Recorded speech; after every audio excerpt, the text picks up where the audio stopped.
Assalamualaikum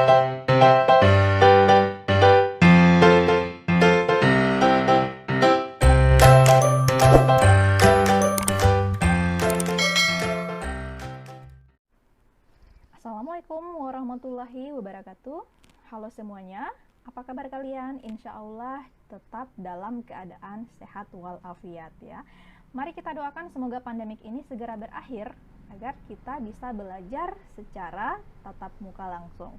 Nah, pada video kali ini Ibu akan membahas lanjutan dari pembahasan video sebelumnya terkait rumus jumlah dua sudut pada trigonometri ya. Nah, di video sebelumnya Ibu membahas bagaimana cara memperoleh rumus jumlah dua sudut, kemudian bagaimana cara menggunakannya dalam menyelesaikan masalah ya. Nah, khusus video ini Ibu juga masih akan menjelaskan tentang penyelesaian masalah yang terkait dengan rumus jumlah dua sudut, tapi masalahnya sedikit berbeda ya. Karena selain menggunakan rumus jumlah dua sudut, kita juga akan memanfaatkan rumus atau teorema Pitagoras. Nah, berarti ini akan terkait dengan segitiga siku-siku. Nah, bagaimana? Menarik sekali bukan? Nah, seperti apa materinya? Simak baik-baik penjelasan Ibu berikut ini.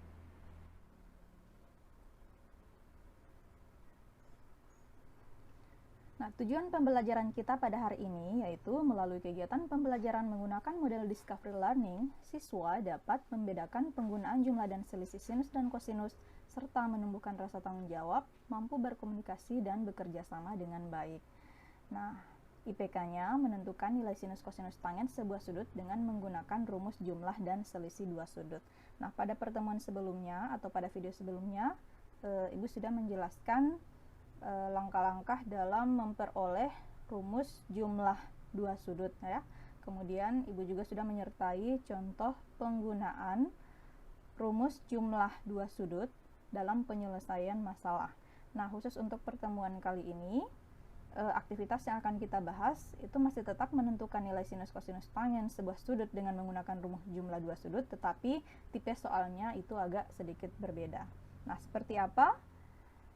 Contohnya saya jelaskan nomor 1 ya. Sin A sama dengan 3/5 dan cos B sama dengan 12/13 dengan sudut A terletak di kuadran 2 dan sudut B di kuadran 1. Nah, hitunglah nilai dari sin A tambah B.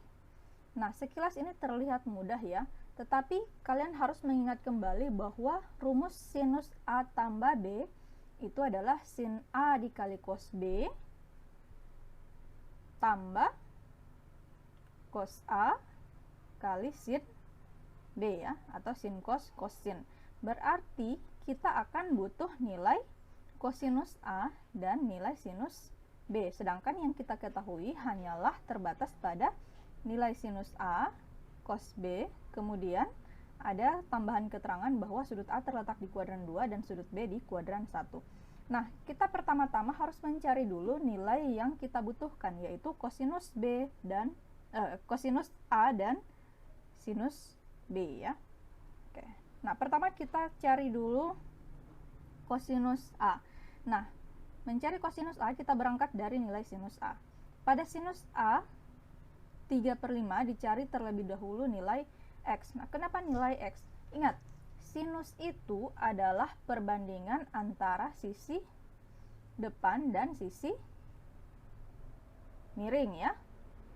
Nah, kalau secara umum sinus adalah Y/R ya. Kalau sisi miringnya adalah R, sisi samping sudut adalah X, kemudian sisi depan sudut adalah Y, maka sinus itu berarti sisi depan per sisi miring, depannya adalah Y, miringnya adalah R. Nah, atau ilustrasi gambarnya akan seperti ini. Jadi, ada segitiga siku-siku ya, segitiga siku-siku, kemudian ada sudut A, sudut lancipnya adalah sudut A. Nah, sinus sudut A itu berarti depan berarti yang sisi tegak ya, sisi tegaknya adalah Y, kemudian sisi miring per R. Jadi 3/5. Berarti yang akan kita cari adalah nilai X. Nah, kita mencari nilai X kalau kita menggunakan rumus Pitagoras, berarti akan berlaku sisi miring pangkat 2 ya dikurangi sisi tegak pangkat 2 ya, atau X pangkat 2 sama dengan negatif akar R kuadrat kurang Y kuadrat, atau ini ya, R kuadratnya adalah 5 ya, 5 kuadrat kurang 3 kuadrat. Nah, kenapa kita menggunakan minus? Minus ini dari mana? Nah, minus itu saya ambil dari nilai X yang ada di kuadrat 2. Ingat ya, kalau dalam kuadran, di kuadran 1 ya, dalam bidang kartesius, di kuadran 1 itu sisi X positif, Y positif. Kuadran 2, X negatif dan Y-nya positif. Nah, karena kita mencari nilai X, berarti X-nya akan bernilai negatif. Oke, kita lanjutkan yang tadi, 5 pangkat 2, 25, kurang 3 pangkat 2, 9, maka akan kita dapat minus akar 16. Nah, akar 16 itu adalah 4, jadi X-nya adalah minus 4 atau negatif 4. Nah, setelah kita dapat nilai X itu adalah ternyata sisi samping dari sudut A. Maka kita bisa tentukan nilai kosinus A. Kosinus A adalah X per R. X-nya tadi negatif 4, R-nya adalah 5 atau samping per miring. Berarti X per 5 dapat min 4 per 5. Nah, inilah nilai kosinus dari sudut A. Nah, sekarang kita beranjak ke sudut B. Nah, pada kosinus B, nilai yang diketahui adalah 12 per 13. Nah, kalau dia kosinus, berarti dia sisi samping per sisi miring. Nah, sisi samping tadi adalah sumbu X, sisi miringnya adalah R, maka yang kita butuhkan adalah nilai Y, atau ilustrasinya akan seperti ini. Ya, jadi ada sudut B, sisi samping itu 12 ya. Kemudian sisi miringnya 13, atau sisi samping itu adalah X, sisi miringnya adalah R, maka kita butuh nilai Y. Maka Y kuadrat kita menggunakan rumus Pitagoras, sisi miring pangkat 2 dikurangi sisi samping pangkat 2. Jadi R pangkat 2 kurang X pangkat 2, atau 13 pangkat 2 kurang 12 pangkat 2, hasilnya adalah 169. Ini dapat dari 13 pangkat 2 kurang 144, didapat akar 25. Nah, akar 25 nilainya adalah 5 ya.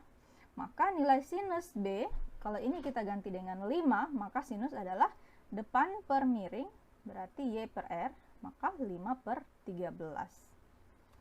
Nah, kita sudah bisa menggunakan rumus sin A tambah B ya. Sin A tambah B itu adalah sin A cos B tambah cos A kali sin B. Nah, sin A tadi kita peroleh nilainya 3 per 5 ya. Kemudian cos B itu ada di soal ya, 12 per 13 tambah cos A tadi minus 4 per 5, kemudian sinus B-nya 5 per 13. Tinggal kita kalikan, 3 kali 12 dapat 36, 5 kali 13 dapat 65 ya. Kemudian 4 kali 5, 20, karena ada minus berarti dia akan jadi min 20. 5 kali 13 dapat 65, jadi min 20 per 65. Nah, 36 kurang 20 dapat 16 per 65. Maka inilah nilai sin A tambah B yang diminta. Jadi, nilai dari sin A tambah B adalah 16 per 65. Oke, kita lanjut soal yang kedua ya. Diketahui tangen alfa sama dengan 7 per 24 dan sinus beta sama dengan 4 per 5. Nah, sudut alfa di kuadran 3 dan beta di kuadran 2. Tentukan nilai cos alfa tambah beta. Nah, ingat, petunjuk bahwa sudutnya terletak di kuadran yang mana itu sangat penting untuk kita perhatikan ya. Karena ini akan menentukan nilai positif dan negatif dari sinus, kosinus, dan tangennya. Nah, kalau di kuadran 3, seperti yang video saya yang pertama sekali ya, di kuadran 3, yang bernilai positif itu hanyalah tangen ya. Mas ingat kan jembatan keledainya, semua sin tak cos ya, semua sindikat tangannya kosong. Artinya semua bernilai positif di kuadran 1, hanya sin yang positif di kuadran 2, hanya tangen yang positif di kuadran 3, dan hanya kosinus yang positif di kuadran 4. Nah, karena ini di kuadran 3, berarti tangen dari sudut alfa akan bernilai positif. Berarti nanti kalau kita akan peroleh sinus dan kosinusnya harus bernilai negatif. Kemudian betanya ada di kuadran 2. Nah, berarti hanya sinus yang bernilai positif. Untuk kosinus dan tangen akan bernilai negatif. Nah, kita akan membutuhkan pasti nilai sin A dan cos A, sinus alfa dan cos alfa, kemudian nilai kosinus beta ya. Oke, kita tentukan dulu untuk yang sudut alfa. Nah, kita punya pengetahuan, diketahui tangen alfa sama dengan 7/24 ya. Karena di kuadran 3, maka ilustrasinya akan seperti ini. Ingat, si depan per samping, tan desa ya, sin demi kosami tan desa. Nah, berarti sisi depannya adalah 7, sisi sampingnya adalah 24. Kalau sisi tegak atau sisi depannya adalah 7, berarti ini ilustrasinya adalah nilai Y. Kemudian sisi samping adalah X ya. Jadi Y-nya 7, X-nya 24. Kita butuh R. R sisi miring. Kalau sesuai dengan rumus Pitagoras, mencari sisi miring adalah jumlah dari kuadrat sisi-sisi tegak ya. Jadi R sama dengan akar X pangkat 2 atau 24 pangkat 2 tambah Y pangkat 2 atau 7 pangkat 2. Nah, hasilnya dapat 24 pangkat 2 576, 7 pangkat 2 dapat 49. Jumlahnya 625, akarnya adalah 25. Maka nilai R-nya adalah 25. Nah, kita bisa tentukan nilai sinus alfa. Nah, ini kita harus menggunakan tanda negatif. Masih ingat penjelasan saya tadi ya?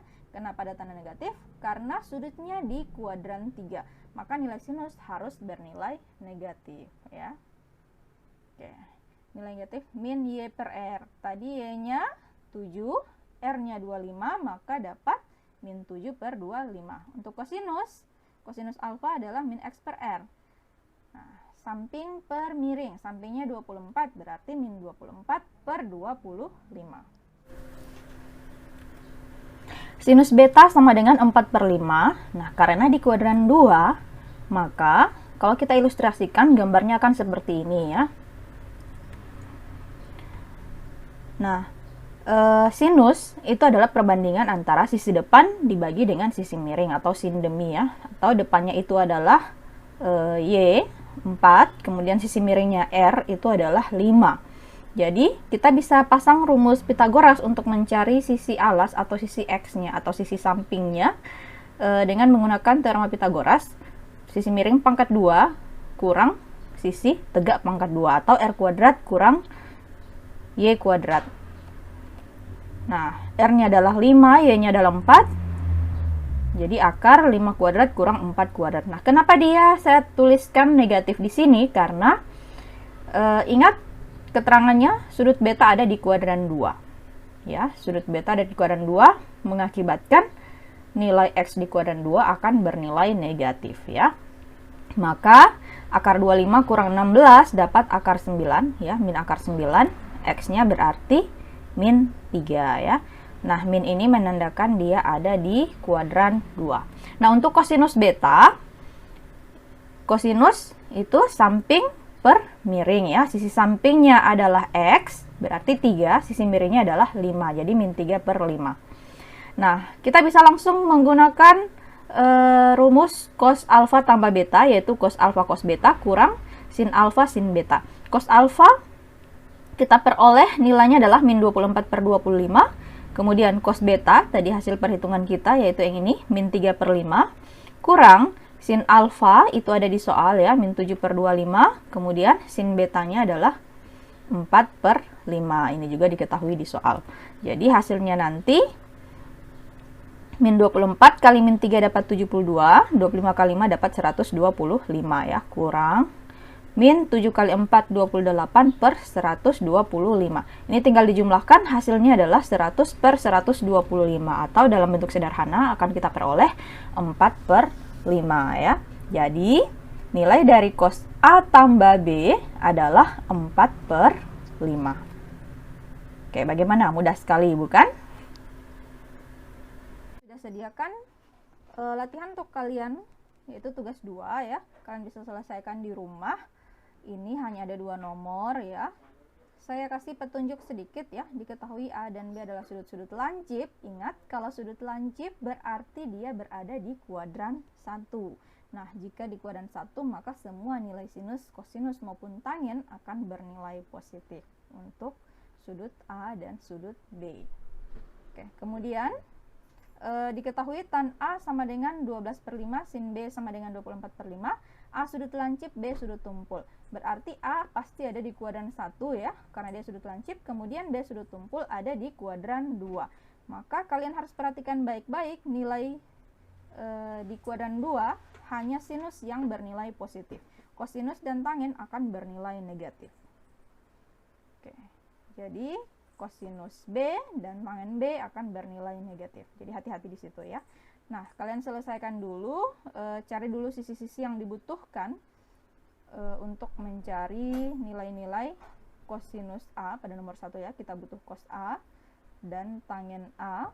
Kemudian pada sudut B kita butuh sin A dan tangen sin kosinus B dan tangen B.